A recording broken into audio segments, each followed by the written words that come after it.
Lecture de la messe du mardi 18 juin 2013. Lecture de la deuxième lettre aux Corinthiens, chapitre 8, versets 1 à 9. Frères, nous voulons vous faire connaître la grâce que Dieu a accordée aux églises de Macédoine. Dans les multiples détresses qui les mettaient à l'épreuve, leur joie a été sans mesure, et leur extrême pauvreté a produit d'abondantes richesses de générosité toute simple.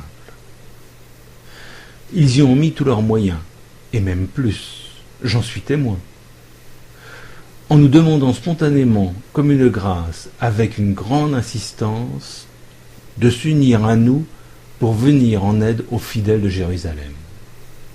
Au-delà même de nos espérances, ils se sont eux-mêmes offerts d'abord au Seigneur, et ensuite à nous, car c'était la volonté de Dieu.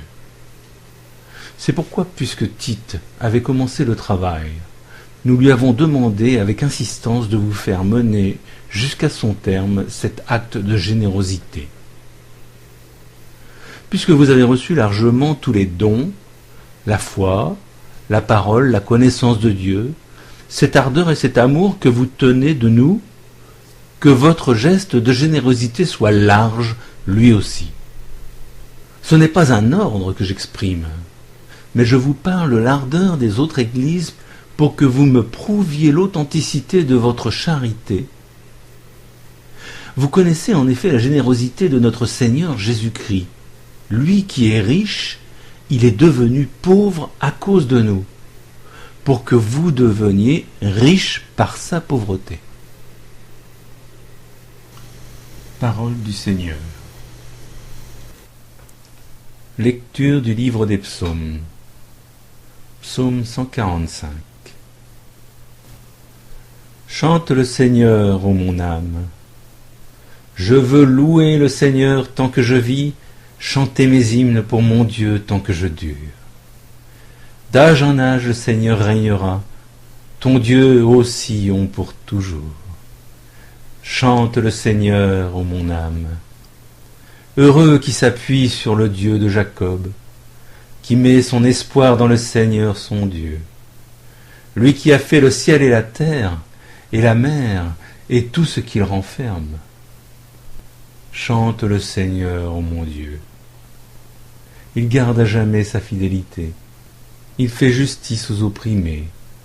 Aux affamés il donne le pain. Le Seigneur délie les enchaînés. Chante le Seigneur, ô mon âme. Le Seigneur ouvre les yeux des aveugles. Le Seigneur redresse les accablés. Le Seigneur aime les justes. Le Seigneur protège l'étranger. Chante le Seigneur, ô mon âme. Lecture de l'Évangile selon saint Matthieu. Chapitre 5, versets 43 à 48. Comme les disciples s'étaient rassemblés autour de Jésus sur la montagne, il leur disait : Vous avez appris qu'il a été dit : Tu aimeras ton prochain et tu haïras ton ennemi. Eh bien moi je vous dis, aimez vos ennemis et priez pour ceux qui vous persécutent, afin d'être vraiment les fils de votre Père qui est dans les cieux. Car il fait lever son soleil sur les méchants et sur les bons, et tomber la pluie sur les justes et les injustes. Si vous aimez ceux qui vous aiment, quelle récompense aurez-vous? Les publicains eux-mêmes n'en font-ils pas autant? Et si vous ne saluez que vos frères, que faites-vous d'extraordinaire? Les païens eux-mêmes n'en font-ils pas autant? Vous, donc, soyez parfaits comme votre Père céleste est parfait. Louange à toi, Seigneur Jésus.